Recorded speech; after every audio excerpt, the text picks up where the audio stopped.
Welcome back to the Pesky Report, episode 516, presented by Beyond the Monster.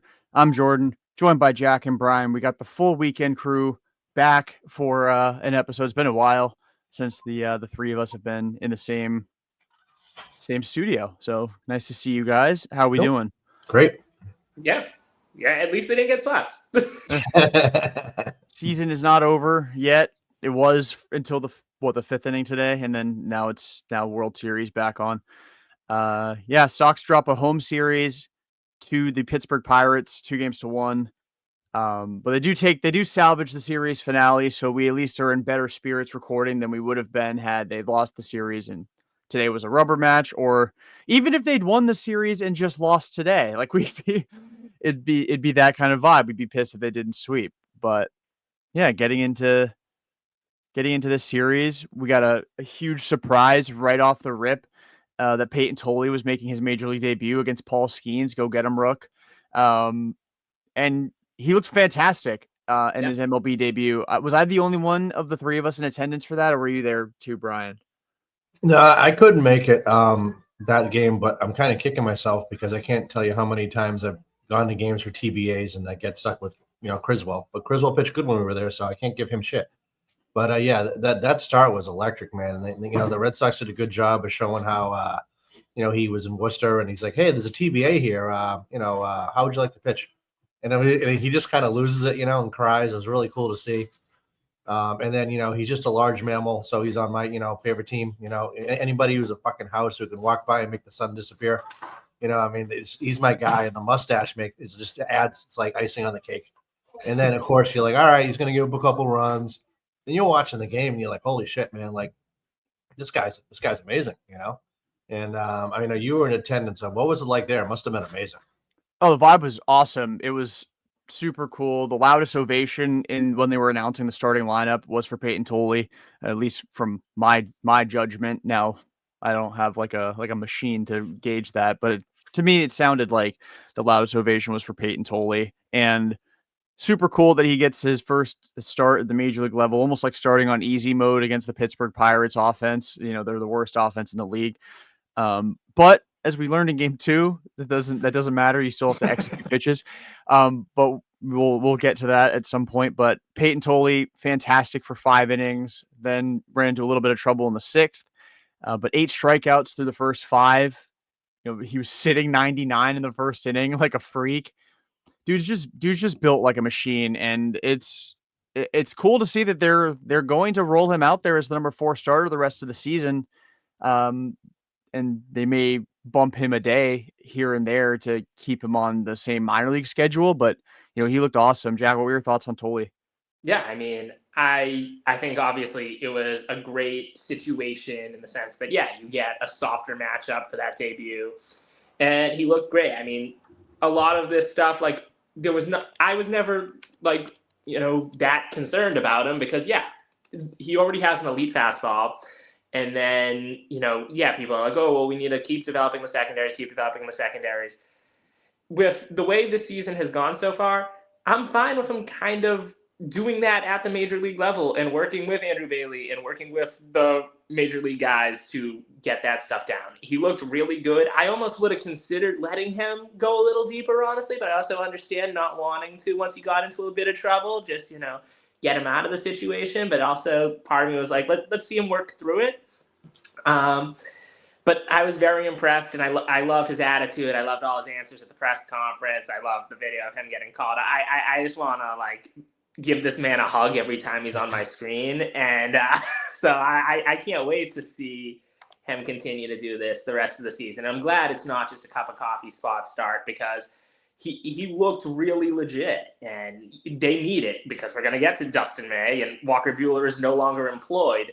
So they're going to need starting pitchers. You can't unless you're last year's Detroit Tigers, you can't just have like one pitcher in a dream. And you do have your 3 guys, but you ideally do need 4. And after Friday, I feel confident that Tolle could very well be that 4th guy.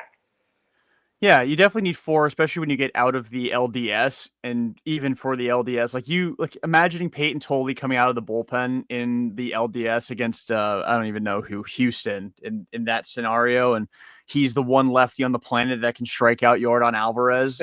Like that would be absolutely fantastic, and I can picture the kind of like, I mean, he looked the part. I mean, he not only just like the results of it, but just the way, like his poise, reacting to like plays being made behind him. He's like, Tyler McDonough's not making that play that Bregman made down the line to save a hit. He was loving every second of it.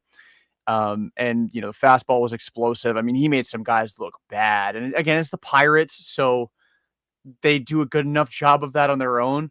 But he made, especially Brian Reynolds, there, I think it was maybe his 4th or 5th strikeout, just like 97 outside corner, and it was like a samurai sword esque, just to like either try and slam down on Connor Wong's glove or maybe get a piece of it and stay alive. But he made some guys look pretty bad. Yeah. In game 1, he looked fantastic. I personally would have just kept him out after the 5th inning. Like he was done. He hadn't thrown more than 7. I agree. I either would have let him get through the 6th or pulled him after 5. Like I wouldn't have gone the awkward once he got into trouble. But yeah, I hear you.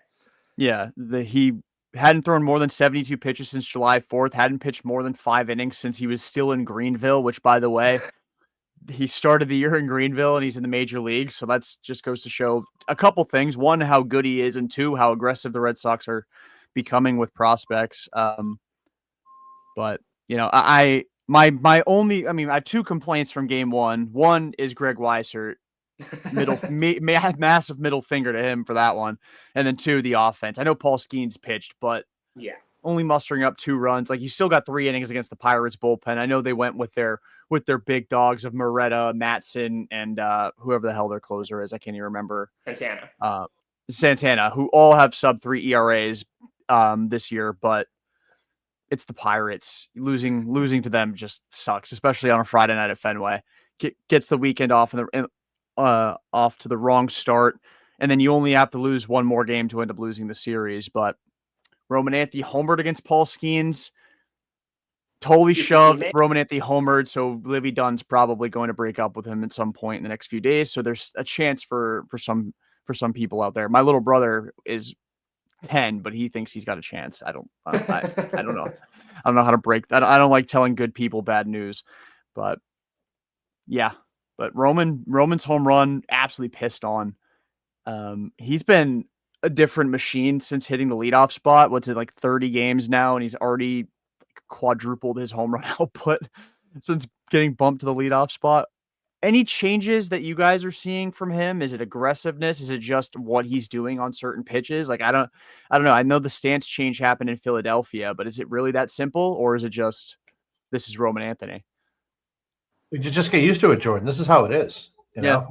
I mean, you got a awesome outfielder who just, pisses excellence, and people stalk him on Twitter and Instagram and anything else when they see him out in public. He's the ultimate wingman. This is how it should be. We're not the guys who, those other players are the All-Star game. We're going to be the guys who have the guys at the All-Star game that are going to be nationally televised. They're going to be on the faces of video games. Roman's on that track, and this is how it starts. And we get giddy about it, and it's going to be exciting.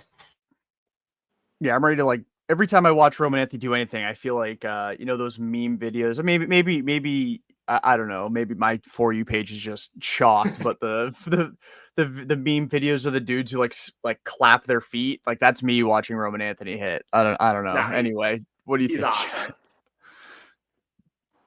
I mean, and I also just think, it was a matter of time, honestly. Like, he was hitting so many doubles and stuff, and he was hitting balls hard. It was like, eventually they're going to start leaving. So that's why when people were like, oh, he only has 2 home runs or 3 home runs, like when that was happening for a bit, it's like, I have no concern. Like, he's really the first guy I can think of on this team, like, coming up, where I genuinely have no concern whatsoever. From day one, I'm like, this guy he's going to be great, barring some stupid injury. There is nothing that can go wrong here. Even with like the best guys, your Mookies, your Xanders, there was always like, well, something could happen. You're not guaranteed to be superstars. Same with Marcelo and Christian or like these other guys who are coming up. But with Anthony, it's like I don't see how he's not top 5 in MVP every single season from minute one. I don't see how it isn't going to happen. I'm embarrassed how excited I was about Benintendi because Anthony is so much better than he ever was, even just right now. But I remember going to Portland and seeing Moncada and seeing Benintendi and being like, oh, my God, I can't wait till these guys get to – and then it happened, and you're like, all right, he's like Mike Greenwell. Like, it was like whatever. But now, like Anthony, it's just like, in the minors, he was great. And he got excited. And like Jack said, the power just wasn't there. And now that's like the final piece. And he's so damn young, too. And it just, I know statistically he's like one of the best hitters, I think, since he came up. And how long is he going to lead off? I don't know. I mean, 2025 baseball says maybe longer than like, people that are my age think it should happen. But I mean, eventually he's going to hit 20, 30, maybe even 40 home runs. I mean, it's possible. There's no limitations on him at all. And it's just really exciting to see young players and giving him that contract, the better he plays every year, it's better and better. Yeah. And I mean, it's also crazy because it's true. I saw like someone tweeted, like, it's kind of insane that, they basically traded Devers and were like, okay, kid, go save the season. And then he did. he just went out there and did it. He's the best player on the team, and he's 21. Position player, anyway, if we're throwing Crochet out. He's the best player on this team. He's 21 years old. It's absurd. Yeah, and like comfortably too. Like I know Bregman's still in that conversation, but the way he's been playing lately, I know he's playing through the quad injury. That's not going to be 100% probably until next spring. Because playing through it's not going to help it heal. But he's taken this team, put it on his back and really carried them to where they're at right now with some contributions from other guys along the way. Like we've had hot stretches from Duran and Story and Rafaela throughout the last couple of months, but Roman Anthony's been the consistent piece at the top of the order. And he's second in the American League Rookie of the Year race for me behind Kurtz and the Red Sox. I mean, the Red Sox, I said this on the last episode. I have a weird feeling that Kurtz is going to absolutely suck in those 6 games the Sox play against the A's this month, and Roman is going to absolutely tear the cover off the ball. And we're going to be looking like September 20th, and they're going to be separated in WAR by like 0.3. And it's going to set up for like a really interesting race down the stretch. Now, obviously, Kurtz has 27 home runs, 70 runs batted in, and over 4 WAR. But if for Roman to get into that conversation, he's probably threatening 15. He's already driven in 30 runs. You got to think maybe another 15 to 20 in that regard as well. Plus on a big market team, I don't think it's out of the realm of possibility that he takes that award from Kurtz. It would suck for the A's, but Roman is that good, and the Red Sox, the power of friendship will mutilate Nick Kurtz in those 2 September series. If he gets the Boston bump, and the stats aren't as good as Kurtz, like home run wise, then so be it. I mean, how many times I've seen Red Sox players get fucked over in awards where it's like Pedro shouldn't have won the MVP, but a guy didn't even put him on the top like 15 of the ballots, Willier last year. Yeah, you know what I mean? Like I don't give a shit anymore. Like if like they don't have better numbers, he's a better player. Fuck it, give him the Rookie of the Year and call it a day. I mean, he loves it because isn't there like some massive escalator in his contract too if he gets Rookie of the Year? And he gets a suite on the road a year earlier. It's like 2031 if he wins Rookie of the Year, 2032 if he doesn't. Yeah, I mean, we need a place to visit when we hang out with Anthony and the family, so I think he's kind of looking out for our interest. I figure, but like I told you, Jordan, the 5-year, 10-year plan for the podcast is by then we'll have a suite, right? Yeah, by then we will. But the suite that he has actually negotiated is not for his family; it's actually for the Pesky Report. For us, yeah. I didn't want to break that. I was going to let you break that on the podcast. I didn't want to be the one to have to say that. Does it like get renamed the Anthony Report at that point? Like, is that like? Yeah, I think so. If we get that suite in 2031, I think we can rename it to the little bit of dignity. But I mean, if he's willing to get this suite, then I'll give him the name. I mean, I don't have the authority to do that. That's a Jordan decision. But if Jordan says it's okay, then I'm all for it. Yeah. Another thing, well, talking about changing names here, I do want to go back to Tolle because there's been this dialogue about what his nickname should be. Like Lou Merloni's been throwing out the Piglet for a while. He outgrew that like the minute he showed up. I mean, the guy's a unit. He needs like the Warhog or the boar. We need something bigger. I mean, he's just a big dude, And then the mustache too. Like I'm like, do you call him like Magnum P Warthog with the mustache? I don't know. Like you gotta incorporate the mustache in it too. Yeah, I mean, you mentioned that. Like, I think if we want to keep it pig related, like, why not just call him like Pumbaa or some shit? Because he's a fucking behemoth of an individual. Like, he makes Crochet look like a normal sized human being. Like, he is a specimen. What is he listed at, Jordan? Is it 6? That's a great question. Give me 1 second. 5, yeah. So I don't know why you're looking that up, Jack. I didn't realize how good of a hitter he was as well. Yeah. So I looked up, because I have absolutely nothing to do late at night, at 2 a.m. But you Google him or you put it in YouTube, and he hit some bombs. He did.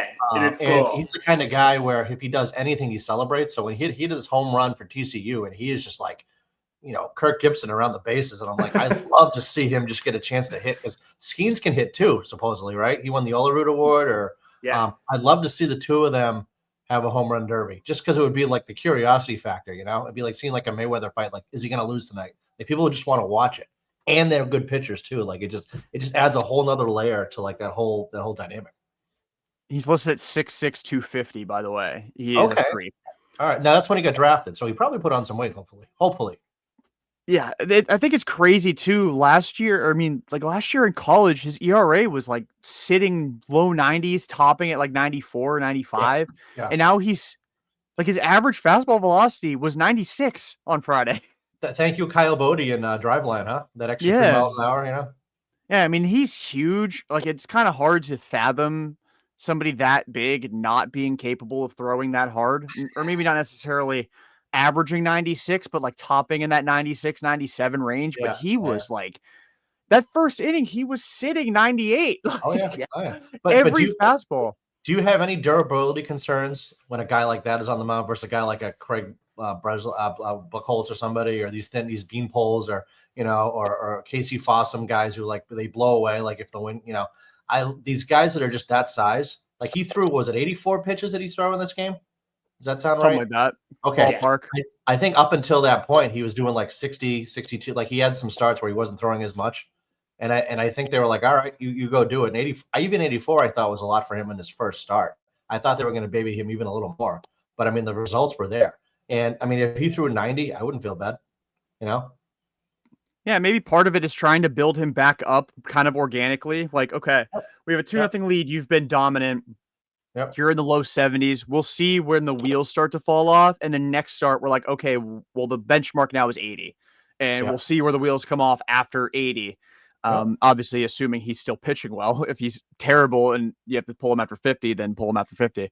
But they did pull him, Jordan. But I'm like, Greg Weissert, like, give me a break, Like, I understand even if Tolle's gassed, he could do 10 times better than Weissert did. And I felt so bad for him because, like, if Weissert didn't shit the bed like, he did, I'm not saying that would have been a win, but I'm like, the game would have been different. Like, as soon as, like, that, what was it, like, I think it was in a matter of, like, a minute and not even, like, three batters, all of a sudden. 4 pitches. It was 3-2 Pirates. Yeah, it was awful. I was like, and I'm thinking, oh, well, Jordan was probably, like, the highest of highs, and then he finishes last sleeve of nips, and he's like, I want to kill myself. This is awful. No, the second the bullpen, because so I was sitting in right field box 88, so like the last section of right field boxes before you're by the bullpen. I could barely see into the Sox pen, so I could see like the top of his head. But when the bullpen gate swung open and I saw Gregory Weissert coming out of the pen, I literally the dude in front of me, who by the way hates Connor Wong with a burning passion. He made sure I specifically knew that every time Connor came up to bat. I yelled, "I don't trust you as far as I can throw you, and I can't throw for shit." As Weissert came out of the pen, because I don't know, there was just something about Weissert. I mean, lately he feels like every time he pitches, it's such a drag. He doesn't look sharp really at all anymore. He's hit his Matt Barnes part of the season where he just it's done. Yeah, and I don't really trust him that much anymore, especially not coming into a jam. I would have much rather, I know that would have been his first outing of the season, seeing Slayton in that spot. Yeah. Or just if you're going to go to Weissert in the 6th, if he's the first guy out of the pen, then just don't push Tolle. Let him have the, like, now Tolle gets hit with 2 earned runs when he maybe pitched. Like, I know he got in a jam in the 2nd inning, a walk and a bloop double. But like, if you want to say that maybe he earned one of those runs, fine. But he definitely did not deserve 2. Like, looking at his ERA, and I know it's 5 1/3 innings, 5 1/3 innings. 3.38 being his ERA after one start feels kind of sacrilegious. Like, he dominated that outing. He did not deserve that at all. Would Jordan Hicks have done any better or no? No. Probably not. Probably worse. In the 6th inning, it's like, okay, who are you going to bring into the 6th inning? You know, it's like Slayton probably wouldn't have been the move that but then I don't know. I mean, I think going back, I don't know if you ask Cora, he's like, oh yeah, we like the matchup. Yeah, fuck that. Yeah, Slayton was the guy to bring in. I think that would have been. Now, don't get me wrong. I mean, maybe Slayton would have shit the bed too, but I think that would have been a much better matchup, especially with the hitters that were coming up. And then you get out of the inning and not give up any runs. That's a whole different game. Yeah, or at least leaving the inning with the lead. If it was 2-1, like, even when Weiser came in, I'm like, okay, he gives up, he gets a double play, gives up an RBI single, and it's 2-1, and he gets out of the inning. Right. Like, it's fine. I can live with it. But like 2-0 double, first pitch to, I think McCutchen hit, I think it was Pham doubled to bring home 2, and then McCutchen singled him in. And I'm like, it's already over. The game's over. They're not. I don't know. I think I also said something to the effect of Cora's too dedicated to the bit of only being allowed to win in the greens in walk-off fashion, so he had to throw the game and hope they'd come back, and it just didn't happen. I guess that was the that was the TV one excuse. game that they're all like, "Oh, well, it has to be a walk-off." That makes sense. Of course, you can't hold a lead. Like, that makes perfect sense. And I'm like, guys, like, how about let's not do that? Yeah. I'm totally cool if they want to just get a regular win in the greens. I don't know. But they lose game 1 4-2. It is stunning and brave, I heard. Jordan Hicks also gave up a run in this game, so his ERA is starting to climb again after I declared my faith in him down the stretch. Way to go, Jordan. Attaboy. But yeah, Sox lose game 1 4-2. One last quick Tolle thing, just as a question, because I was looking at his stats. Have you ever seen a left-handed pitcher with 7.5 feet of extension? Because when I saw that broke my brain. No, not that I can think of, at least. Like, you guys, Jordan, you saw the link I sent in the group? It's got like his all the like the extension and the perceived velocity. It's off the charts. Yeah, I was like, what do you mean he has 7.5 feet of extension and he's a left-handed pitcher? You can't hit that. That 91 is 100 at that point. Yeah, now I'm gonna see where that would rank. But I was curious about Sales. It is only 6'7" or 6 feet 7 inches. Is his extension. So that's crazy. I gotta find it. I'm not gonna be able to find it. I'm having a meltdown on Savant right now. But yeah, no, he's higher. That's insane too.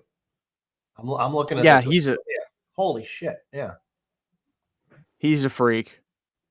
But yeah, Sox lose game 1 4-2, which is fine because Dustin May's got us. Dustin May has got us in game 2. They had the lead. It's true. Gingers have no soul because the way he pitched, man. It's true. Like, you're just like, I'm looking. I'm like, oh man. So who was the one? Was it one of you guys or somebody, or was it Matt? No more trades with the Dodgers. We're done. Like, this is it. We're not taking any Dodgers leftovers anymore. Somebody in the group said that. I'm like, yeah, I totally agree with that. Yeah, he had 2 straight outings where he looked pretty good. Yeah. And then that Yankee start was so bad. And then this one made the Yankees start look like a no-hitter. Yeah. Do you guys give the ownership, though, not ownership, but management, any credit for kind of being a little more like on Red Sox now? Like, they're a little more proactive about moves. They're grabbing guys in. They're, Walker Buehler they got rid of. I mean, in years past, I think they would have just kind of rolled the dice way too late. And it seems like they're actually like, oh, wait a minute. Like, this could cost us like some games. Let's do something. You know, and I know probably going to get into it's not official, but the Chapman contract there. I mean, just things like that. I like, and then bringing in Lowe to play first base. Like if it was his last year, they'd be like, you know, Romeo will be fine at first, or and then you're like, these games are costing me $135 fucking a ticket. Can you guys just fucking wake up, please? Like pretend you care, just pretend you care. And it seems like this year they actually give a shit. Yeah, they definitely are operating differently this year than they did last year. I mean, last year they had the urgency to get Garrett Cooper and Dom Smith right after Costas got hurt, which I appreciate, but the deadline, and they weren't super aggressive with extensions. I know they did Bayo and Saydon at the very beginning of the season, but you know, they didn't extend anybody else to my knowledge throughout the rest of the year. Not that there really were. I mean, if you wanted to give one to Tyler O'Neill, but that would have been a disaster if they had done that. Yeah, I think the real like feather in their cap as far as operating like a big market team again is get the fuck out of here, Walker Buehler. Like the last straw seemed to be Sunday Night Baseball. Like, okay, we'll go out to the bullpen. Maybe you'll smarten up and you'll simplify your arsenal a little bit. He threw all 7 of his pitches in 34 pitches and gave up 3 runs in 3 innings? Like, okay, you're just too stubborn. Get the hell out of here. Thanks for a couple of those starts you had this year, but like do they grow the other testicle and then get rid of Matsuzaga? Or not Matsuzaga. I'm sorry, Yoshida. Because like that's the next one, right? I mean, because it's like they're halfway there. They got like 1 foot in, and it's like he's the like you're looking at these lineups. It's like these these games where they score 3 runs or 4 runs. I know, like he did a TV show recently and hit 4 home runs, but you put Schwarber in this lineup. These games are completely different. A guy who can do that in this lineup, it's completely different. I still think Moss is an off-season decision. Well, no, I don't mean during the season. I mean, but like in the off season, do you think they'll have the balls to actually do something, or do you think they'll? Yeah. Okay. Yeah. I don't think he comes to camp as a Red Sox next year. Yeah. Is he still in Major League Baseball next year? Do we think, or do we think he's like similar to like when Tanaka ended his time with the Yankees, just went back to Japan, didn't even think about going somewhere else? But I feel like Yoshida's probably eger to show. I think he has more of a chip on his shoulder than Tanaka did, because like Tanaka was good here on the whole, versus like Yoshida, he was good, but then he was hurt and he couldn't really get a full season of being good at any point. Some small market team will give him something, because we have seen the guy hit. It's not like he's had a 600 OPS his entire time in America, but he's a slow starter. And he started late because of the whole, he can't play the outfield, so we're not going to have him play. If he can't play the outfield, even though we told him to burn his glove, who knows what's going on. But, we can't afford a slow start right now because this team is trying to win a World Series. And, once Willier's back, I mean, Middlebrooks was saying it today. Like, once Willier's back, the Jarren as the DH thing becomes increasingly what you have to do, because that's what gives you the best chance of winning games. I think we're past the point of it being a slow start for Yoshida too. Like today was his 35th game of the season. Like, I mean, in 23 and 24, we're talking like 20 to 25 games of really not doing a whole lot. And then this was around the time where he took off. Like he'd punch a couple of weak singles here and there over the next 10 after the first 25, and then would take off from here. Today, especially, 2 weak ground balls, 2 weak pop flies. There's just not a lot of authority in his swing. I tweeted the other day that he kind of swings kind of like a guy who's given up already. Not in the sense that I feel like he's actually given up, but in the sense that it just doesn't look like he's got anything. Like his confidence is so shaken. And remember, he tore his labrum. That's another mental hurdle that he's got to overcome, as every time he swings the bat, probably wondering if maybe slightly even bracing for impact a little bit, expecting there to be some sort of pain, whether it's even there or not. But the labrum is a very difficult thing to come back from, whether it be your shoulder or your hip. I mean, Tuukka Rask was a borderline Hall of Fame goaltender, and the second he tore his labrum, he was fucked. He couldn't play hockey anymore. So I don't know if Yoshida's going through the same thing as a hitter, but I mean, it was his right shoulder, that he had labrum surgery on. So that's his throwing arm, and that's his driving hand when he's hitting. I don't know if there's something going on there, but he can't play. They can't afford to put him out there much more. I'm at the point where Ref Snyder against righties needs to be talked about if Willier's not going to be back anytime soon. or just full, David Hamilton at second base, and either more Romy games, more Ref Snyder games, whatever you got to do with Lowe and Hamilton as the right side of the infield. Yeah, I do fear about David Hamilton playing against lefties, but yeah. No, but I do even too. still, but even still, like you could put Ref Snyder, you can can still put Ref Snyder in the outfield. Yeah, I think at that point, Lowe is just playing first base every day. Romy at second against lefties. I'll take my chances with Lowe over, what Massa is right now. Yeah, we're probably talking another 3 or 4 games before the noise really gets super loud on Yoshida. I mean, it's already like from the fan base. The fan base is done with him. How much more time does Abreu have? I mean, before he comes back, he's soon, right? He's on the cusp, I think, or no? They said before the series it's healing slowly. Yeah, okay. They expect it to be faster than it's been. They thought he'd be back by now, but it's kind of taking its time. Yeah, they initially didn't think he would even be put on the IL. Yeah.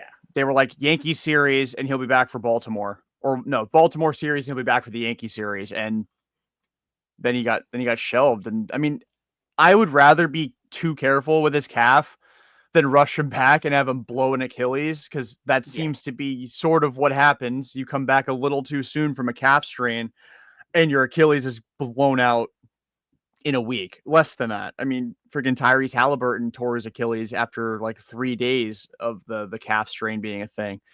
So I would much rather be careful. I just am at the point where maybe the move, if you don't want to completely pull the plug on Massa, is just drop him to 8th in the order. And that's kind of like wake up, or like there's not, it's almost like slowly punishing him a little bit more. It's like, okay, there's only so many more spots lower in the order we can hit you before it's the bench. And Phantom DL did or something. You're right, because they're gonna have to move on, because he gets up way too much with guys on base, and the team already has trouble. And when Bregman's not hitting, like, it's a different team. And he's had some trouble. Duran's had some trouble. Duran had a decent game today, obviously. But it's just kind of like, all right, like you can't have a guy like that up in key situations. Not when you get out, when Wong's in the lineup that day or something or whatever. But it's kind of funny, because it's like, all right, that's what we're complaining about, because they got some really decent starting pitching now. They got their bullpen's pretty good outside of the middle relief. They're on pace, but you can beat the shitty teams with that lineup. But like, if they want to get past Houston or any of these teams in the playoffs, they got to remedy that before they get there. Yeah, and they couldn't beat a shitty team this week, is the unfortunate thing. I mean, which is where, and once again, like, I think the people who are panicking and being like, the season is over, the season's not over, like, calm down. But yeah, I mean, you want to see this offense do more. And it kind of feels like, especially, Bregman's going through it a little, but like, he's playing hurt and all that. I get it. But it also sometimes feels like when Bregman's not hitting, the team is not scoring more than 3 or 4 runs max. And then especially if Massa's in the lineup on those days, then it's like, okay, you kind of have a black hole there. And then, Narvaez homered yesterday, and he's starting to pick it back up, but it had been a cold stretch for a while with Narvaez, which I can live with. He's a catcher, and he's a great defensive catcher. And it's, even though Wong is getting a little better, like, it's still, I'd way rather have Narvaez. So, but yeah, you need production in the lineup that's not Roman Anthony every day. And right now it kind of feels like, okay, we know Roman's going to do his job, but who else is going to do their job? Because if this team is only scoring 3 runs a game, as good as the top 3 in the rotation has been, that's not a sustainable way to be a winning club. Yeah, and like, again, with Massa, it's not like he plays the field. And if he's even if he's a passable left fielder, you can kind of cut him a little bit of slack on the slump and be like, okay, maybe it'll get going, but at least defensively, he's not costing them. He's only in the lineup to hit. Right. So it's not like Narvaez or Cedon.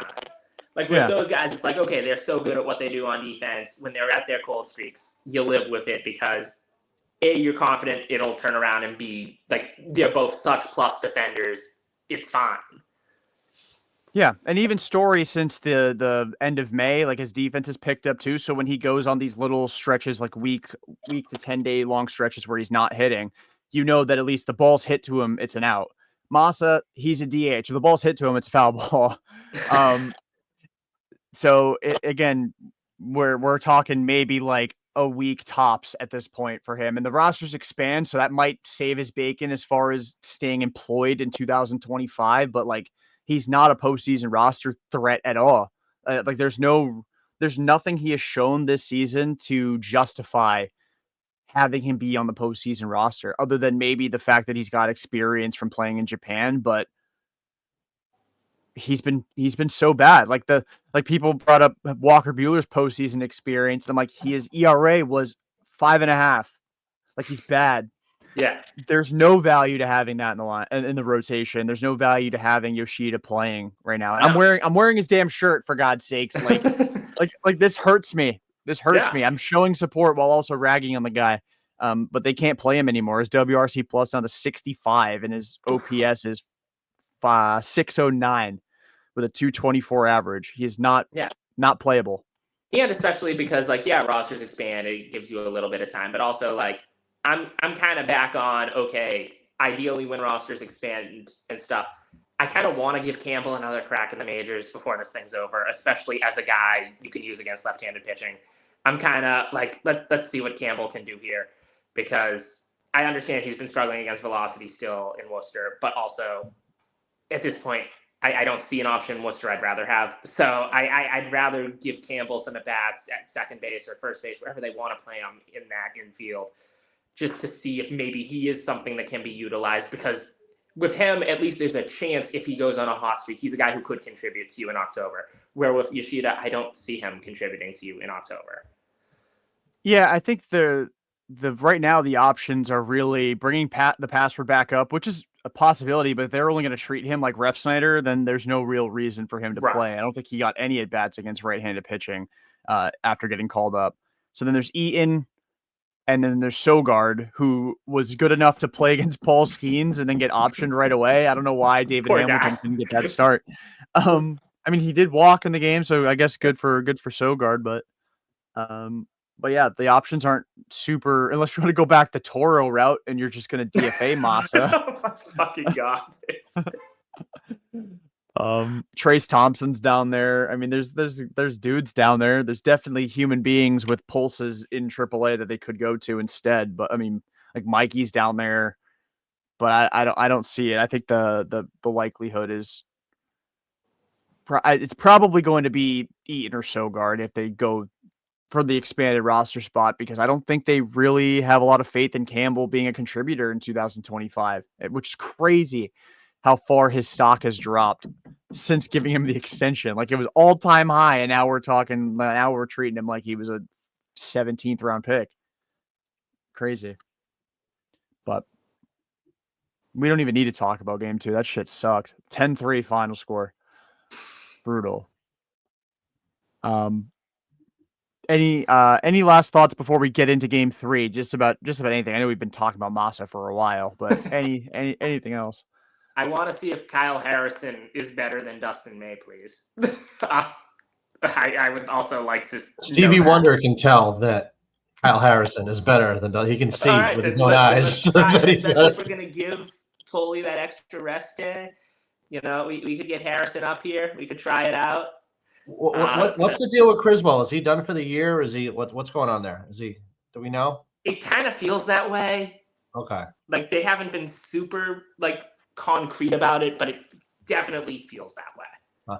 And then did they ever say anything about Perales, where he's throwing BPs and he's looking good? And because they keep bringing that up for no apparent reason. Like, Rob Bradford's like, hey, by the way, Luis Perales pitched today and he looked good. It's like, that's just a random thing to just talk about. I know he was a really good prospect before he got hurt and all that, but to just bring that up in multiple outlets, I don't know if they're just it's stupid AI bots that are regurgitating other talking points, but I'm like, why do they keep saying that? Is it are they going to put him in the bullpen? What are they going to do?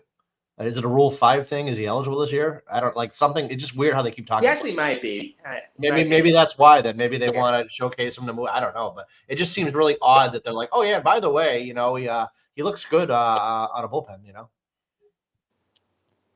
Sorry, I lost connection. Who are you talking about? Perales. So Perales. So he had the surgery, right? And he came back, but Bradford and these other people well, he pitched off a mound today. He looks really good.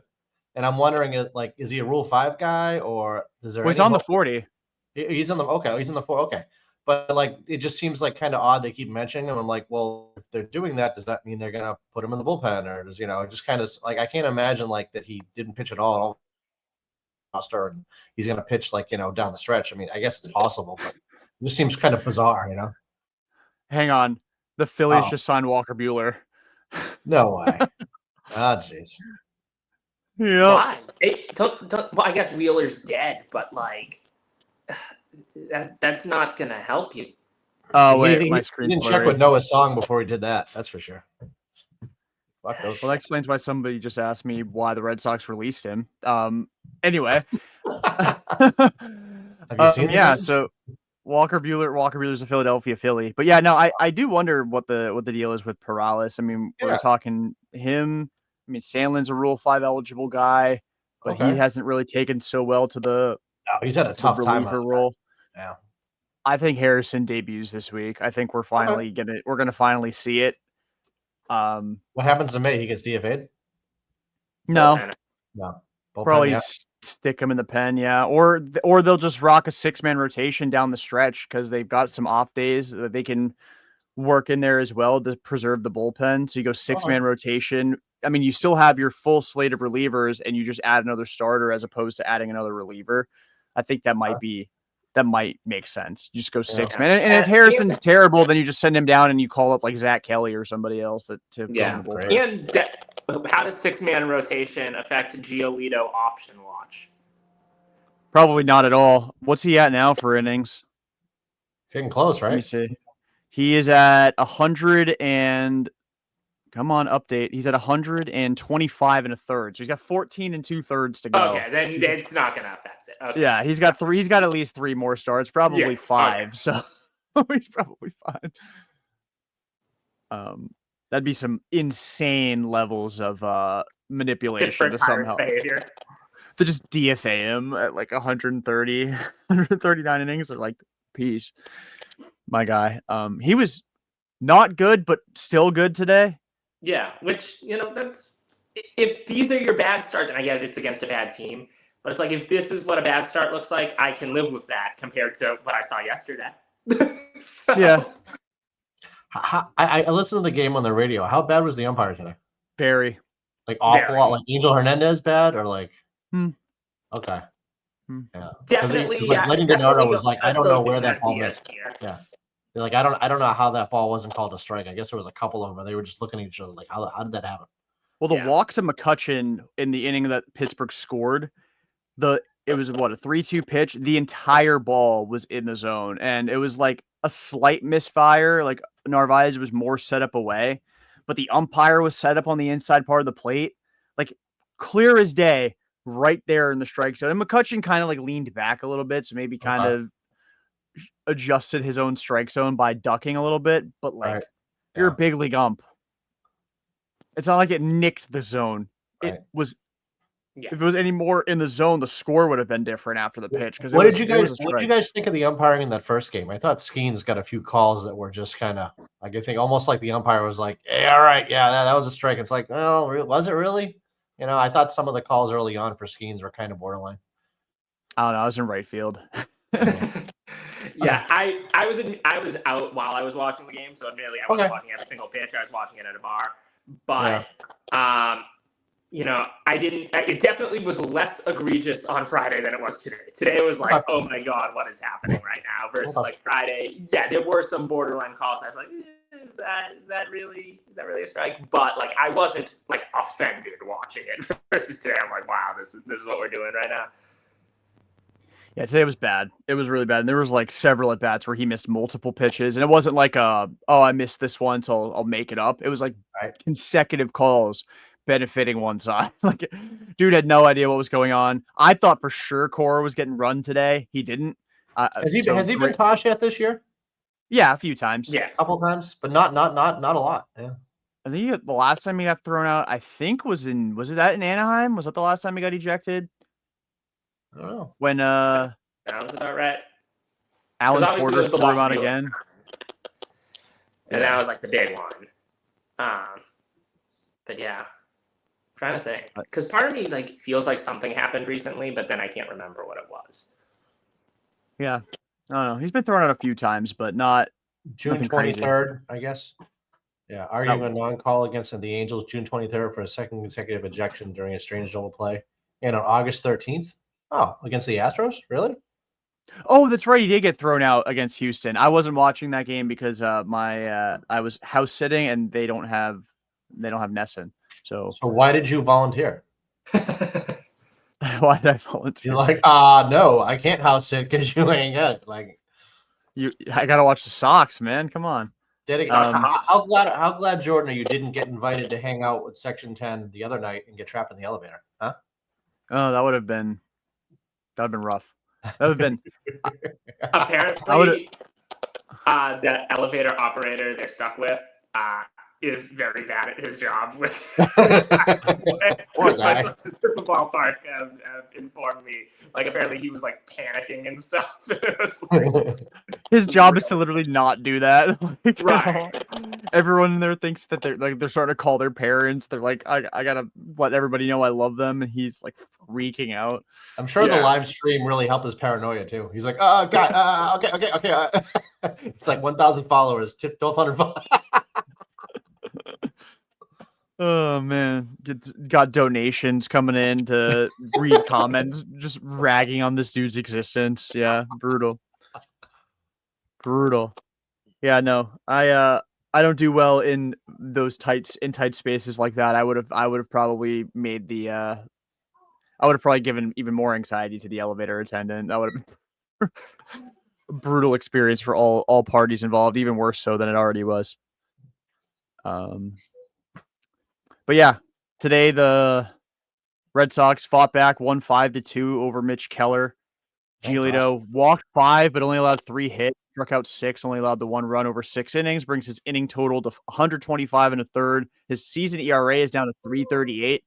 Red Sox now with 3 starters. Well, I guess 4 if you want to count Tolle with an ERA under 3.4, and then there's Dustin May, just hanging out. But the big play of the day, obviously, being Jarren Duran's 3-run inside the park home run that gave the Sox the lead for good. Second, I know Nesson tried to lie. Second, inside the park home run of the season for a Red Sox at Fenway Park.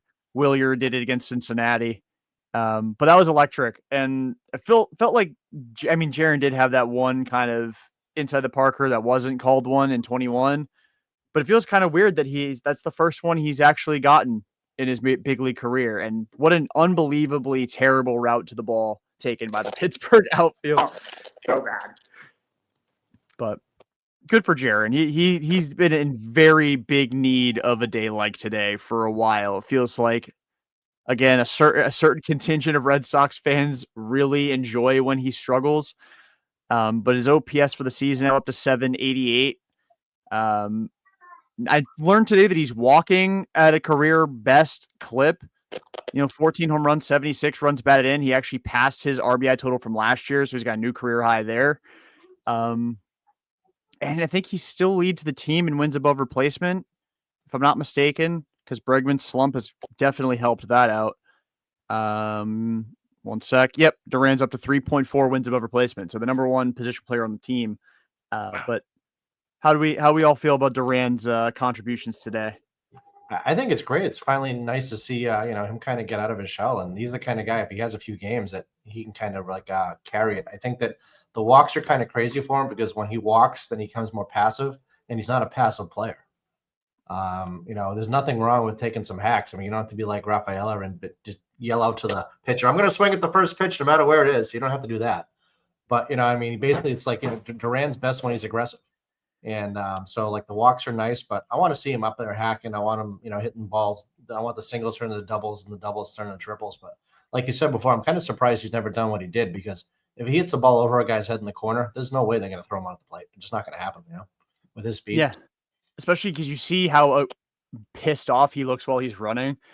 Nobody ever goes full lizard. That's what Lenny Donaro said today. You never go full lizard. And he went full lizard. That would give me a panic attack trying to throw him out, watching how like ferociously he is running. Yeah. The throw to the plate wasn't even close. Yeah. Electric play, a big play for the Red Sox because they were down 2-1 at the time, right? Or no, it was tied at 1. Roman had just tied it with a RBI ground out. But yeah, absolutely massive swing from Duran. Raised his again, this is 14th home run of the season. That has him. Oh man, I can't count. He's 6th on the team now in home runs. 5th actually. I counted Devers again by mistake. But he's been teetering. He had a very good August all in. We'll see what September looks like, but that could really make or break a season. We're talking about a month away from Duran maybe having a 4.5 win year that everybody in the fan base hates. But yeah, Duran was the hero today, and the Red Sox desperately needed it. Yeah. Other than that, Sadon had an RBI ground out. Oh no, it was an infield hit. Should have been a ground out, but Jared Triolo took a year to get to the ball. And then Sox, Penn, Slate. We finally got to see Slayton, Whitlock, and Chapman back to back to back, and they slammed the door. Slayton gave up an absolute bomb. Oh my god, he nuked that thing. But then he, got the next 3 guys out. Whitlock came in, got a little dicey for him, but he got out of the jam without allowing a run. And then Chapman is just a freak. 1, 2, 3, 9, 2 strikeouts. ERA since May 28th is now 0.28. He has given up 7 hits in that span, 6 walks, 48 strikeouts, and 32 innings. Is there any hope, Jordan, that he can do anything like this next year, or is the drop off going to be like Duran? How bad's the drop off going to be? I mean, the good thing is his ERA could climb by a run, and it's still a very good year. Right.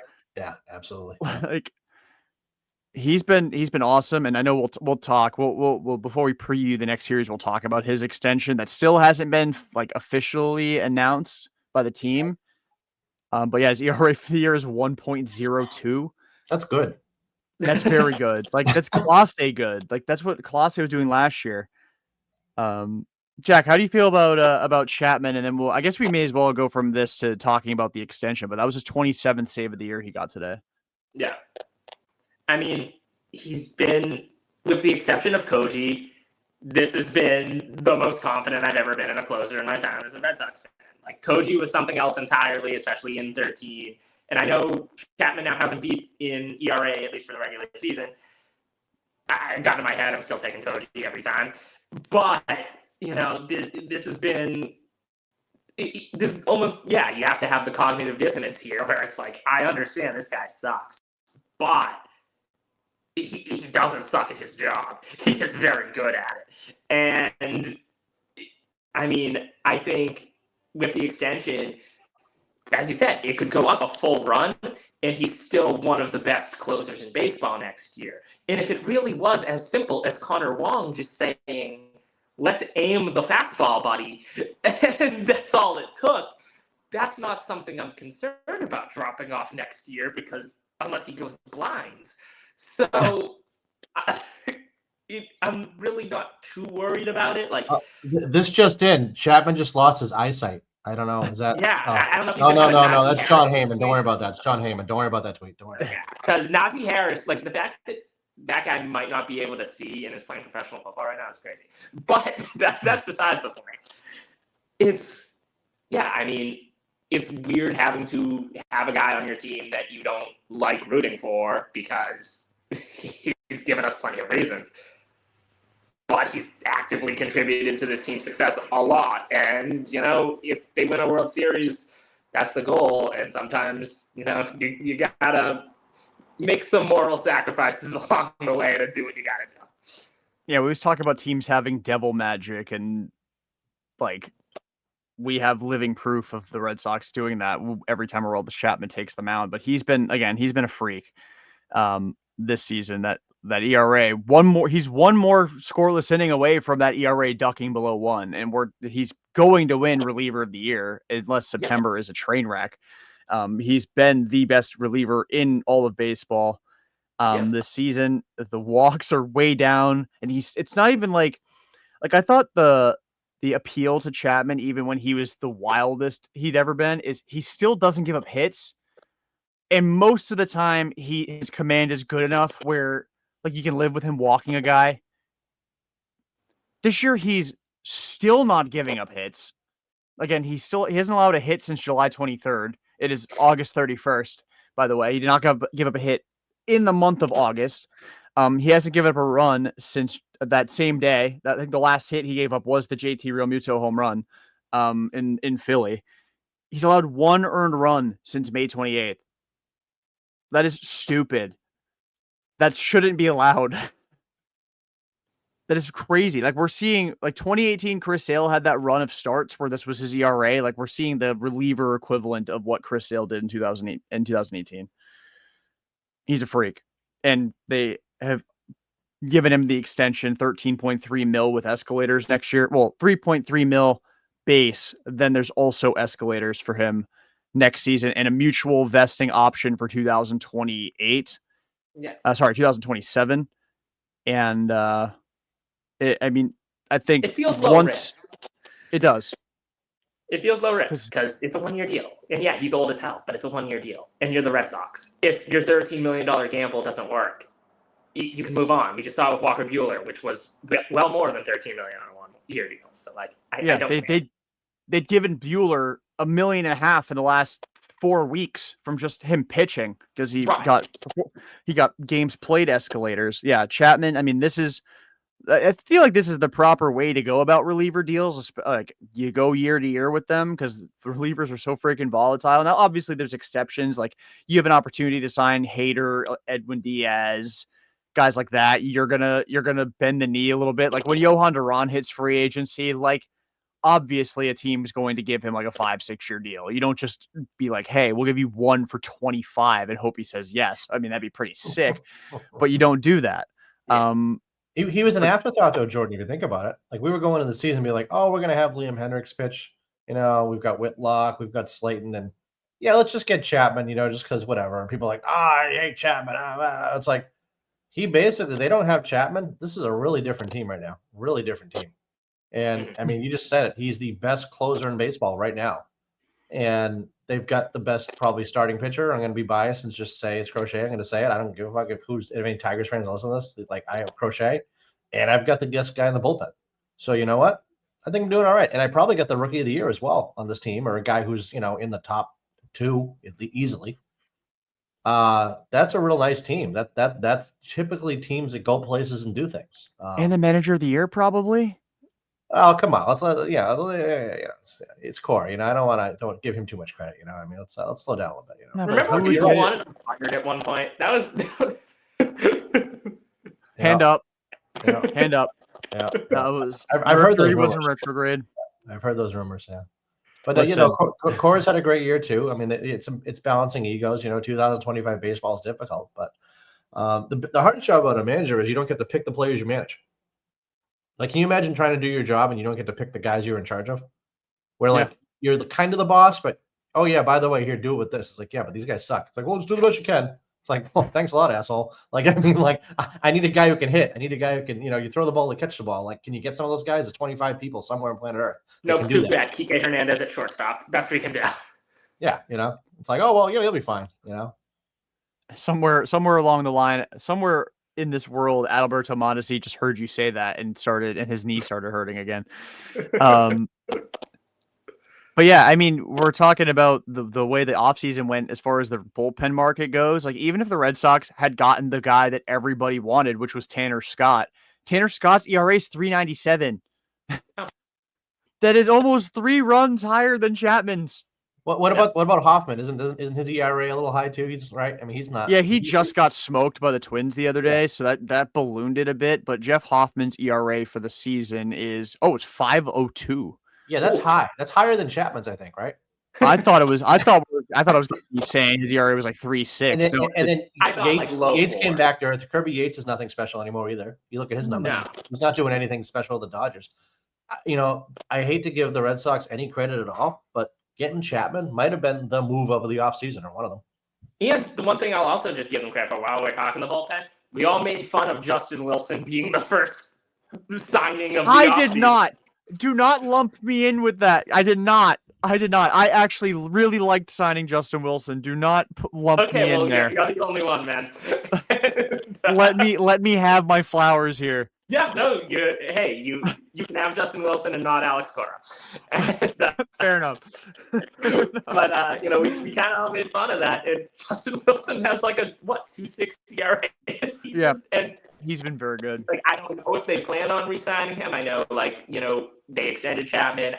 If it came down to Wilson and Matz, I kind of prefer keep Matz at least right now. But plus there's Murphy. You could also bring both back, especially if you think Bernardino is cooked with the innings and you just want to have those three guys as your three lefties going into next year, with Chris Murphy also figuring in situationally.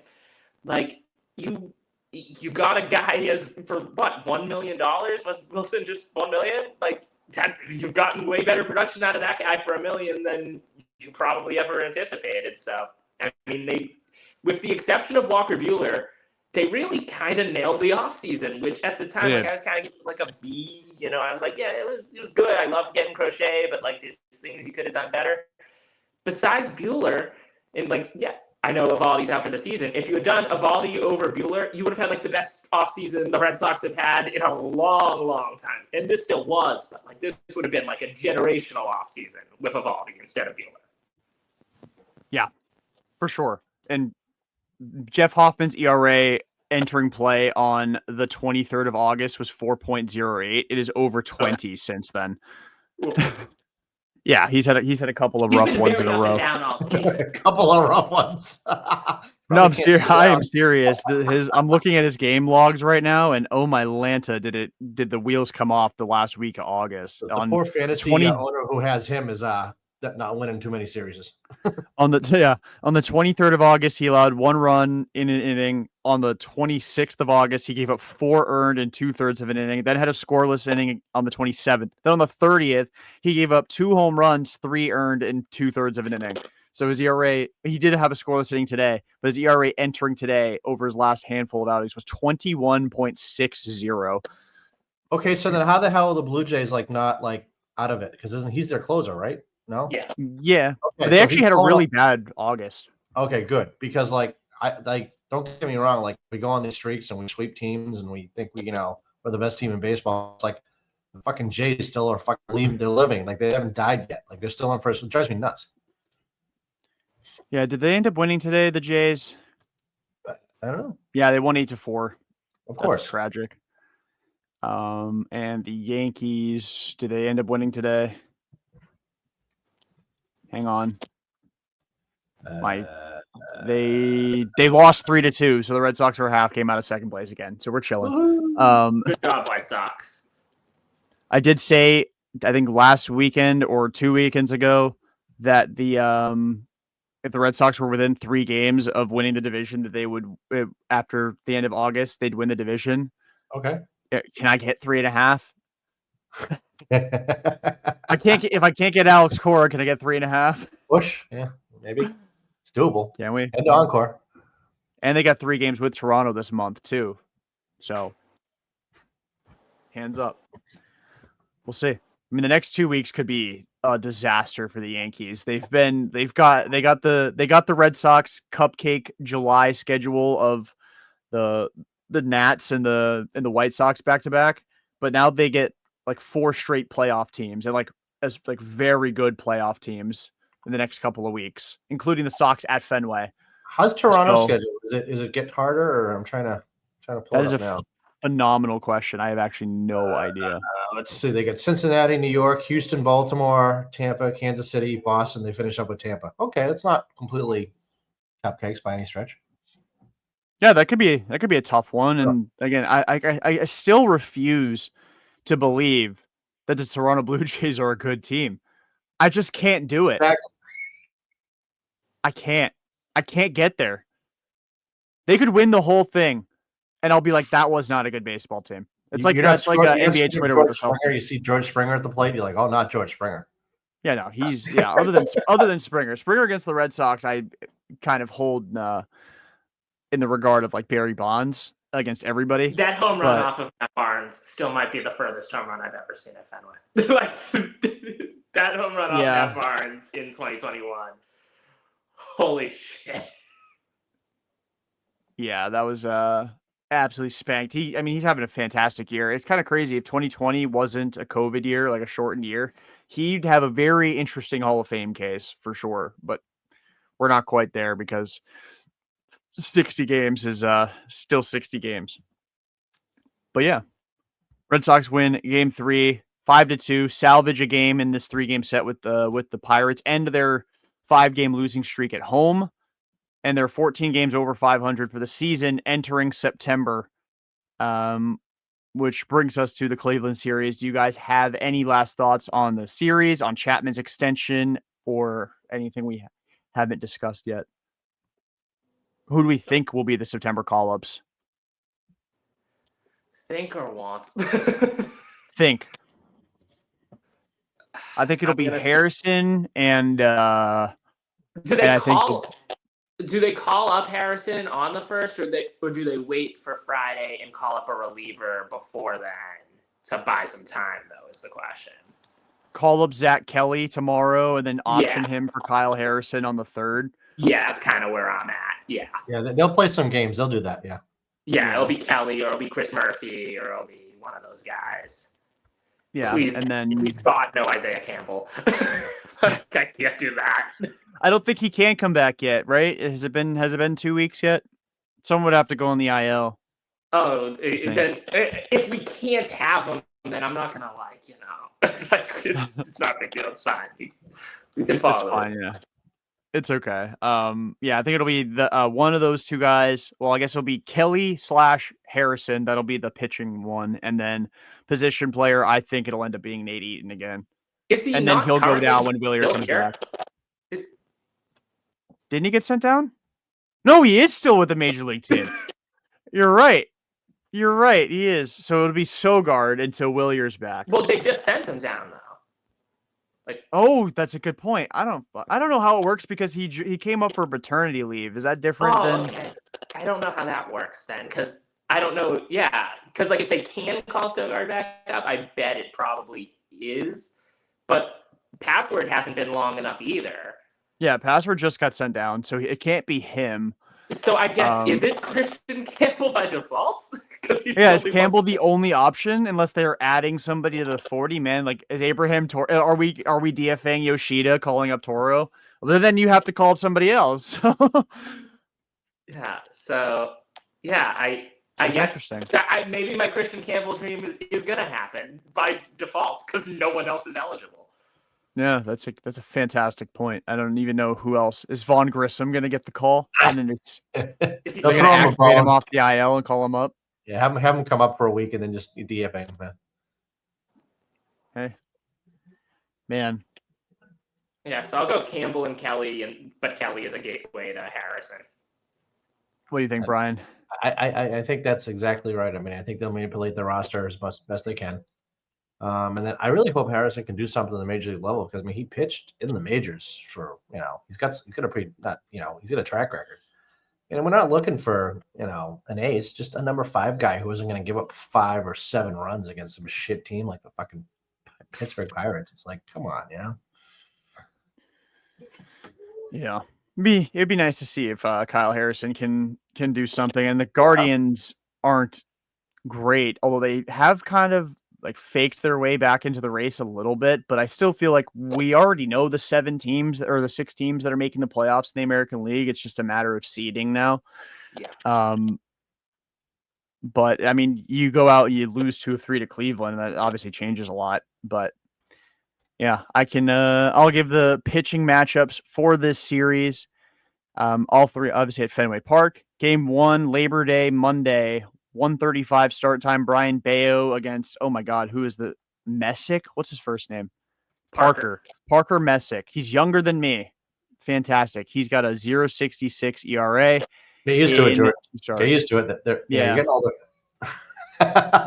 Yep. I was trying to figure out, am I I was looking at what was the game? I was like, am I older than Payton Tolle's parents? I mean, obviously, I know his mother passed away. I thought what they did was great for her with the flowers. That was really nice. But I'm like, am I older than his dad? There's a possibility. So.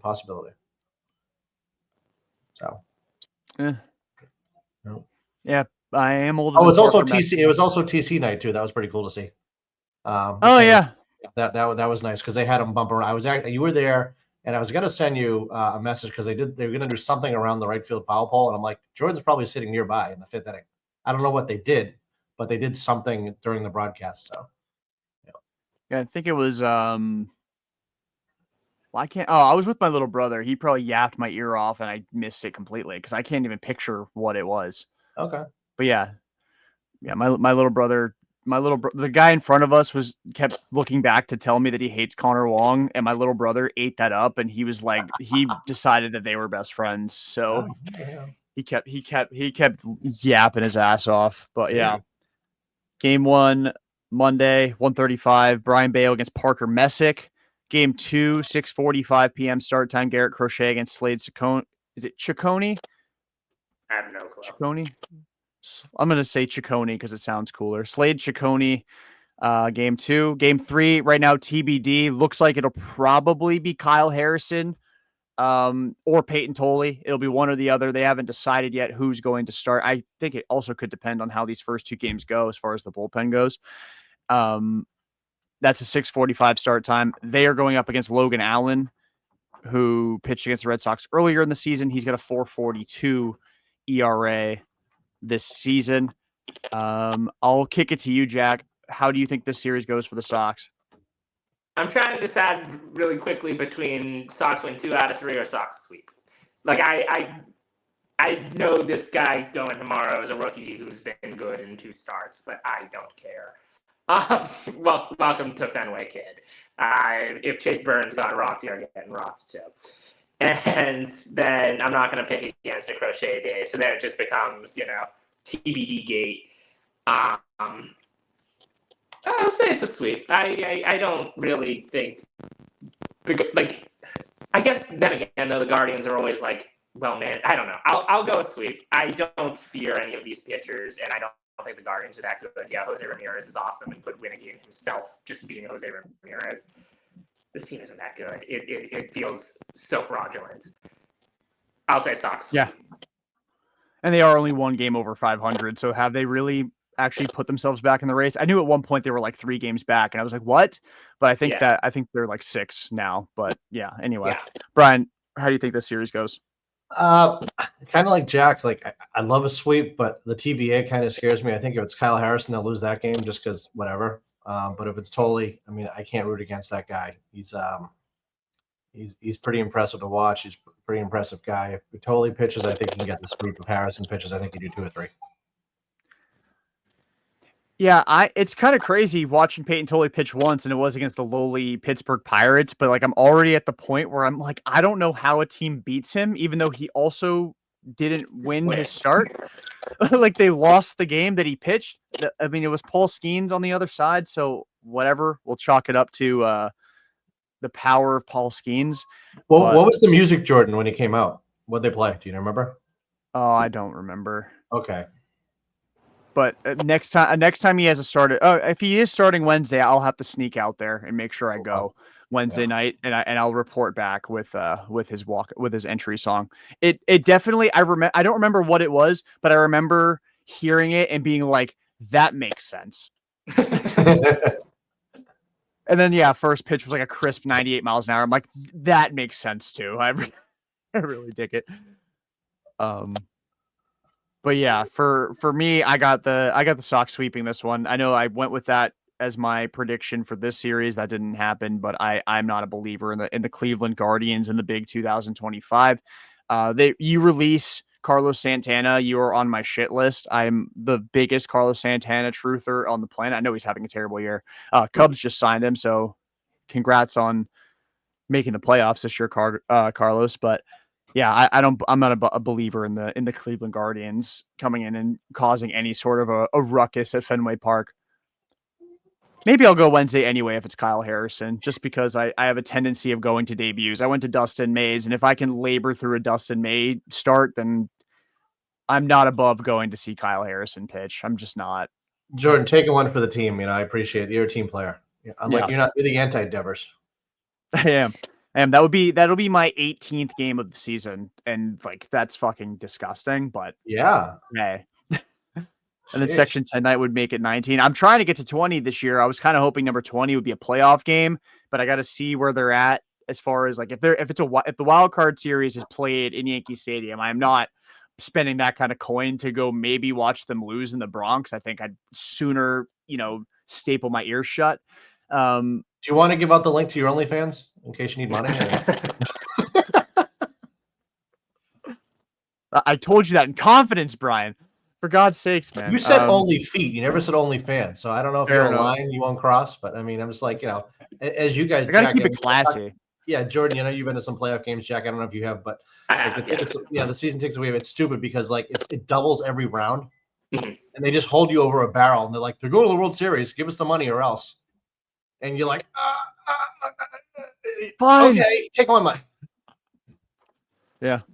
I went to the only 2 games at Fenway they lost in the 2018 run. And one in the ALDS and one in the ALCS. Thank you, Jack. Thank you. I'm done without you, buddy. That's tough. That is really tough. That is really tough. Oh man. If they are hosting the wild card round, I feel like that's got to be the day that the 3 of us actually like encounter each other for the first time in person is at a playoff game. Like that's got like the vibes will be so high, and then we know exactly what to blame the loss on if it happens. Yeah, or if they win by 20, then like we gotta start going to games together. Yeah, then we gotta start going to games together and see what the deal is with that. Me and my little brother. What's your record? You said 19 games you've been to, Jordan. What's your record? I've been to 17 now. You know this what your year. record is? They're 10-7. 10-7. Okay. They started 1-5, won 8 in a row, then lost, then won, then lost. So we'll see. I'm over 500. I know that. I don't know, Jack, what your record is this year, but yeah, I'm definitely over 500. I think I'm up to. I think I'm 6-4 if you count Petco. 6-3 at Fenway. Okay.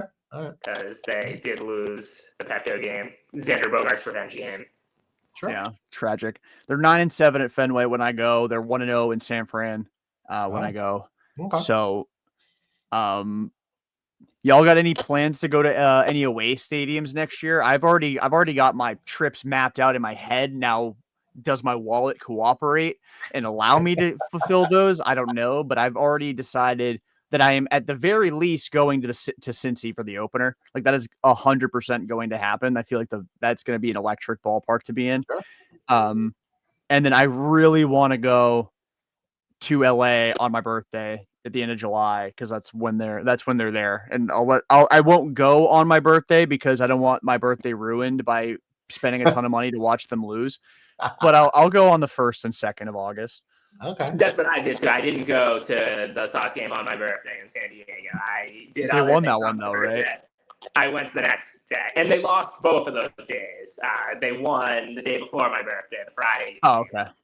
So it wouldn't have impacted either way. They were going to lose no matter which. I should have gone the day before my birthday in hindsight, but we would have gotten to see Connor Wong hit a 3-run double too. Would have been euphoric. Yeah, and to see Massa hit a bomb in 2025, like that would have been insane. Would have seen Jack on the news if he had to witness that one. Oh man. Yeah. Any final thoughts before we wrap this up? No. All right. Thanks to everyone for tuning in to this edition of the Pesky Report. If you haven't already, and you're at this point of the podcast, you probably like us enough to stick around. Drop us a follow on Twitter at the Pesky Report or on Instagram, same at. Or you can subscribe to us on YouTube, follow us on Spotify, Apple Podcasts, wherever you get your podcasts. Leave a review, leave a comment, whatever. If you hate us and you're hate watching, fuck it. Tell us that you hate watched. Again, I don't care. I am not above the engagement farming at this point. It is the big 2025. We are, that's what we do. So yeah, if you hate us, let us know. If you love us, let us know. Again, we appreciate everybody who tunes in and watches and supports our content, whether it be the Pesky Report itself or us individually. Again, tremendous. We thank all of you guys for the support all year and the last few years that I've been involved with the Pesky Report. So yeah. That was a long outro. I apologize for the ramble. I should have had a prepared statement, but I don't because I suck. Anyway, that'll do it for this edition of the Pesky Report, episode 516, presented by Beyond the Monster. For Jack and Brian, I'm Jordan. Until next time, peace out and go Sox.